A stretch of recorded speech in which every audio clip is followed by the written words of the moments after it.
When we were walking out of the hearing, a bald man in a hoodie and long shorts came up to me and said, "That was awesome." His face was right up in my face. His eyes swirled in his head like two Sasquatches penned up in a dog lot. I don't know where he was from, but it wasn't here. "You are one awesome chick," he said, stabbing his meat cigar finger right at me. "You are kick-A, pure kick-A," he said. He had canvas bags hung over both shoulders. "Can I do a quick interview?" he said. "Just a quick one." A miner's kid bumped into me, and the bald man took me by the shoulder. "I'm with a radio station. Bilson Radio. I don't know if you ever heard of it." His voice seemed to come from his crazy Sasquatch eyes. "Mama listens to it all the time," I said. Okay, all right," he said, his head bobbing. "Is that you?" he asked, sticking out a hand for Mama to shake. "I'm Kenny Bilson." "Yes, that's me," Mama said. "Now, what is your name?" he said to Mama. She told him, and he said, "Oh, wow, yes. You call my uncle's show all the time, yeah," he said, bobbing his head. "I know y'all, yeah. Hey, let me do an interview with y'all, about this here tonight. 'Cause you and what you said, yeah, it was right. Cataclysmic. Our listeners need to hear it, yeah. And you, ma'am," he pointed again at Mama, "they told me that I had to talk to you, that you are the main one." People were starting to look back at us as they walked past. The straw that stirs the drink for real. Mama said, "It's getting late. I need to get this young'un home." "Oh yeah, me too. I got the baby, yeah." He thumbed back over his head. A baby in a black onesie sat in a carrier on a folding table two women were standing wanting to take down. He took us in a little room off the big room. Dented folding chairs were stacked against a junk popcorn machine. There were broken lighting fixtures and moldy ceiling tiles piled everywhere. He set the baby down beside him in a folding chair with a bent leg. He got out a tape recorder, a microphone, a tangled cord, and hooked them up. He put a cassette with no label in the recorder and asked us to tell him what happened, tell him how we felt about it, what we hoped would happen. He draped his arm across the baby carrier. "Oh yeah, that's good, he said as I spoke. Mostly he said nothing, just sat smiling while we talked, like we were saying what he wanted us to say. When he finished, he closed up his recorder, tucked it back in his canvas bag. "Yeah, we'll put you right on the radio. Hell yeah. Sorry, ma'am, but yeah. There's a little dude on the mountain, he is going to dig this. He's the one who edits all this stuff. My little brother, Willet. Willet Bilson." My face went warm at the sound of the name. "Yeah, you got to listen to it." We walked out into the parking lot. "Probably be around 7 minutes. Yeah. Have y'all had supper?" "They say that dairy bar there has BA shakes. Yeah. We had supper." "Okay, yeah. But Don, man, you are awesome. Cataclysmic. Yeah. We'll call you when the show is going to be on." The baby started to stir. Bald Sasquatch Kenny waved a pirate rattle in the baby's face. "Well," Mama said, "it was real nice meeting you." Kenny said, "Yeah," and popped the hatch on his dented no-front bumper Subaru. He put his equipment in. "Yeah, so do y'all think you'll hear anything before Christmas?" He closed the hatchback. "Honey, you don't want to leave that baby back there, do you?" No, yeah, thank you all." Kenny opened the hatch and took the baby out. "Okay, well, bye now." Mama was in the car. She rolled down the window. "Dawn, honey, do you want to drive?" I shook my head no, but she had already rolled the window up. "Goodbye," Kenny said. Great to meet you. Yeah, great." I nodded. Kenny kept standing there. I got in the Escort. I sat there with my hands in my lap. "Let's go, sweetheart," Mama said. I started the car. We left the meeting. "Them state people are just going through the motions," Mama said as we crossed the bridge at the mouth of Blue Bear Creek. "They know what their job is. They have their orders, and they don't come from us." Mama faced me as she spoke. Her eyes glittered like stones in a stream. "You got to change their orders. You got to change the people telling them what to do. You got to make those people feel the pinch." I liked to see Mama's eyes glitter, but I didn't know how she was going to do what she was talking about. "Who gives the orders, Mama?" "Really? The companies. But the governor," Mama said. "He can do some." Mama twirled a toothpick on her tongue. "Well, how do you feel?" she said. "About what?" "About what you said up there. I don't guess I should have called that woman a heifer." "No, probably not. But she is." "I don't like meetings," Mama said. "They just tear people apart. Our fight ain't with nobody who lives here." That didn't make sense to me, and I told Mama so. Mama bit down on the toothpick over and over. "They're being put up to it," she said. We drove the rest of the way home without talking, snowflakes twisted in the headlights. They seemed afraid to hit the ground. That night I lay awake a long time. I thought about people who patted me on the back as I came out of the meeting. I thought I would get my butt whipped before I got to the car, but I didn't. I felt like Evie said it did when you got baptized. I felt brand new. Mama was stacking something in the kitchen. I heard the clink, clink, clink from my narrow bed in the front bedroom.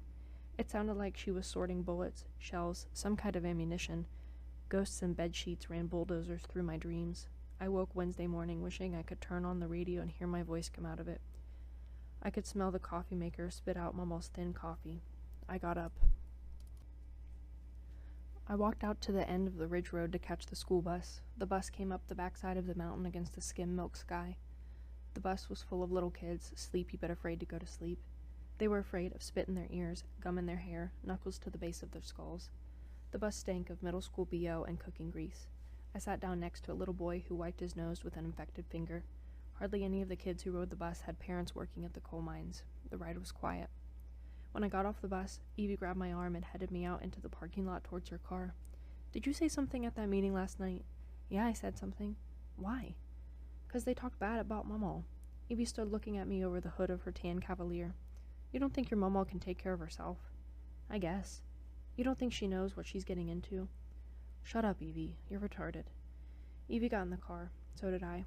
"You're the one who's retarded," she said. I fooled with everything loose in that car. The lighter, the black rubber butterfly hanging from the rear view, the Missy Elliott air freshener. I was scared, but wouldn't tell Evie. I wiped my eyes. "We need to go," Evie said. "Get out of here." "I have a French test." "God almighty," Evie said. "Y'all have a test in there every day." I opened the car door. "Don't, Dawn." "Ain't nothing gonna happen," I said, not really believing. "When's your test?"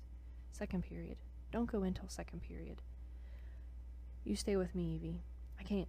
Donnie's got a court date." "What time?" "Right now," Evie said. "You should just take a 0 on that test." A bell played over the loudspeakers. I got out of the car and started walking towards school. Evie's horn honked. She waved me towards her. I went to her window. "You want a beer?" I shook my head. "You want a Xanax?" "No." "Vodka?" "No." "You sure?" "Give me a capful." She got a pint bottle out from under the seat. I drank an orange capful. "Hope it comes out okay with Donnie," I said. "It won't." When I turned at the door of the school, Evie was still sitting there. I walked through the lobby and buzzed to be let in. My first period class was at the far end of the building on the 3rd floor, the longest possible walk. 2 nerdy girls passed me on the steps, looking at a closed catalog. The hallway to my history class was 200 yards long. At every window and every door, people rolled their eyes, lay with their hands on their desks, leaned into one another, threw punches into arms, tossed paper wads. Teachers peeped outdoors as they spoke, waiting for a chance to make their break. Everyone that could, in cell after cell, looked up to see what was passing. A door opened in front of me. My brother Albert stepped out into the hall. He lived with my Uncle Hubert, and I never saw him, especially not at school. He was a senior and only came to school to sell pot. He had a hall pass anybody who looked would see was fake. "What are you doing here?" I said. "What are you doing here?" he said. "I go to school here, douchebag," I said. Albert grabbed hold of my shirt sleeve. "Mama wants you to come stay with us." "Don't talk to me about Mama, Albert." Albert grabbed hold of me again, tighter. A year before I could whip him. Wasn't so sure I still could that day. "You need somebody," he said, "to talk some sense into you." "Who? You?" Albert's rat eyes burrowed into me. I was the target of his arrowhead nose. He said, "Mama is losing it, Dawn. Mama is fine. Going wild at Walmart? Stirring up crap with Black Oak? Shut up, Albert. You know she'll give you that house." I jerked away from Albert. I could see people in classes gathering up their stuff. The bell was about to ring. Albert reached his left hand out to touch my cheek. I busted him in the face just as hard as I could. I meant to knock his eye clean out of his head. He staggered but didn't fall. Faces gathered at the narrow slits of glass in the classroom doors. Albert put his hand over his hit eye and stared at me with the other. "You think Daddy would want you talking at them meetings?" Albert said. "He's spinning in his grave." The bell rang and I stuck the crown of my head right in Albert's mouth with everything I had. He went down, flat on his back. I started stomping him. He grabbed my foot and I fell, but I landed on my knees right on his chest. Something cracked. A rivet turned out. I beat him in the face with the spine of my French book, wishing it was hardback. He caught me by the hair, pulling hard, when 2 teachers got me under the arms and pulled him off of me. The school suspended me. Mama took Albert to the hospital and Mama took me home. That night I lay in bed, grinding my teeth, swearing at the ceiling. I couldn't get my breath. Mama got up real early Thanksgiving morning, There were 3 pie crusts and tin pans lined up on the counter by the time I got up. We were going to her brother Fred's house for Thanksgiving dinner on Drop Creek, and she was making chess pies. Mama moved like she was mad, everything short, sharp, and hard. Only thing she said was, "Stored lard can't touch what we got ourselves." We were supposed to be at Uncle Fred's at 12, but Mama took her time and it was almost 12 before we left the house. Mama's sister Verna and her Buckeye husband were in the car in front of us as we headed up Drop Creek. It was gray and dreary when we got out of the car at Fred's house. Verna hit her husband on the back of the arm and asked did he bring the playing cards. He said he did.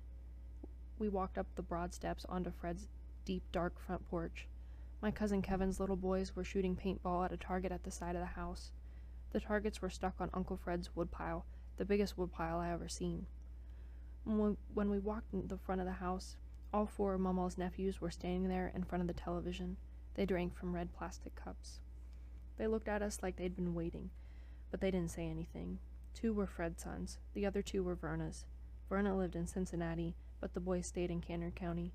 Mama's nephews all worked on strip jobs around Blue Bear or wherever they could get work. Uncle Fred's younger son, Denny, worked on the strip job Mama's petition was about. We carried pies in the kitchen. Uncle Fred's wife, Genevieve, took them from us. Genevieve was round and nice, but whenever we went over there, she said at least once what a pretty girl I could be if I wouldn't wear Halloween makeup all over my face. "Dawn, you been sick?" Genevieve said as she took my pie.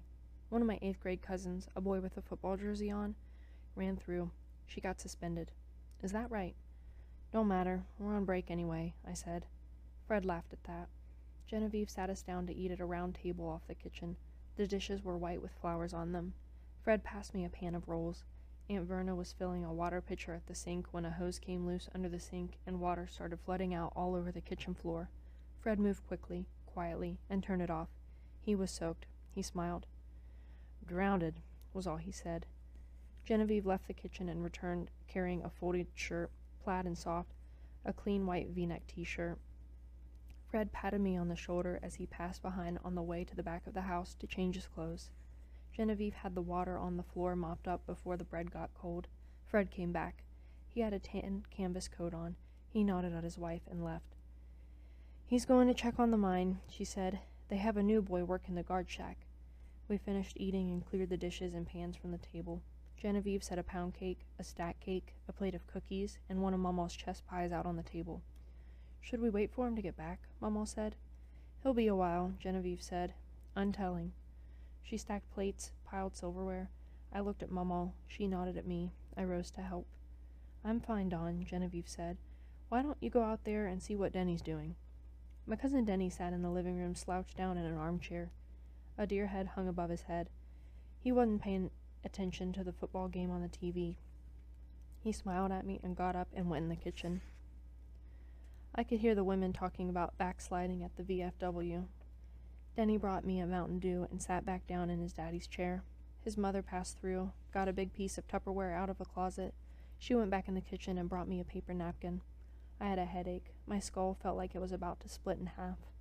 "Denny," his mother said, "you get in some wood. Start a fire." Denny lifted up out of the chair. "Come on," he said. I didn't move. He tapped me on the side of the knee. "Come on." We went out to the big wood pile. I stood waiting for Denny to pile my arms full of wood. He turned around and took a pint bottle of whiskey out of his jacket pocket. "Where's your pop?" he said. "In there." He poured some of the whiskey in his red plastic cup. He handed it to me. I took a sip and was glad for it. One sip and the world widened out in my head. He said, "Take you another hit." I shook my head. It was enough. He took a sip. Denny filled my arms with split oak. He waved me in the house, and even though the wood pile was as big as a trailer, he split more, long arching strokes with the axe. We went in the side door. There was a mud room where their boots and work clothes stayed. I seen broken glass sitting on a styrofoam tray like meat comes on at the grocery store. It crossed my mind my cousins poisoned that boy's dog. "He making you pack that wood?" Fred was behind me. His eyes looked tired too. He took the wood from me and stacked it by the stove. Everybody was sitting in the TV room when we went back in the house. One of the grandkids was in Fred's chair. The grandkid got up and Fred sat down. Mama and the other women came in and stood around behind the chairs and sofas. Fred looked up at Mama. "How are you getting along with the tree huggers, Cora?" "Doing all right," Mama said. Well, I'm worried about you. Who's winning the football game? Genevieve said. And I have to wonder what you're thinking getting that young and mixed up in it, Fred said. Nobody said anything. All those big men made me smother. I went out in the yard. There were 6 four-wheelers parked on the gravel. I took off on one.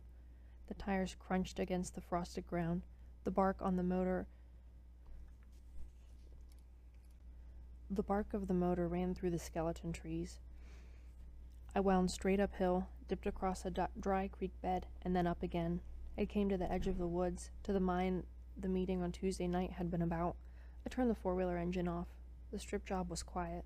A hawk circled far out above the grass on the reclaimed section. A security man came out of the guard shack into the sun. He sat down on a block of wood.